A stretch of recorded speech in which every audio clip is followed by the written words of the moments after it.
Hello, എല്ലാവർക്കും എൻ്റെ പുതിയ വീഡിയോയിലേക്ക് സ്വാഗതം. നമുക്കൊരു ബ്രെഡ് ഓംലെറ്റ് ഉണ്ടാക്കിയാലോ? അതിനായിട്ട് ഞാനിവിടെ 2 മുട്ട എടുത്തിട്ടുണ്ട്, കുറച്ച് ബ്രെഡിൻ്റെ പീസ് എടുത്തിട്ടുണ്ട്, പഞ്ചസാര എടുത്തിട്ടുണ്ട്. നമുക്കൊരു പ്ലേറ്റ് എടുത്ത് അതിൻ്റെ അകത്തേക്ക് മുട്ട പൊട്ടിച്ചൊഴിക്കാം.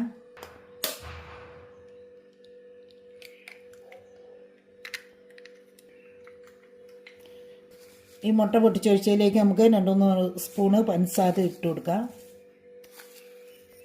നമുക്ക് നന്നായിട്ടൊന്ന് മുട്ടയും ഈ പഞ്ചസാരയും കൂടെ നന്നായിട്ടൊന്ന് അടിച്ചെടുക്കാം.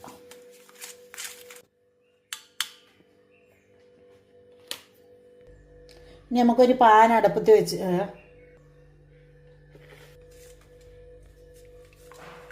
നമ്മുടെ പാൻ ചൂടായി വന്നിട്ടുണ്ട്. ഇതിലേക്ക് ഈ മുട്ടയിലേക്ക് നമുക്ക് ഓരോ പീസ് ബ്രെഡ് മുക്കിയിട്ട് പാനിൽ വെച്ച് പൊരിച്ചെടുക്കാം.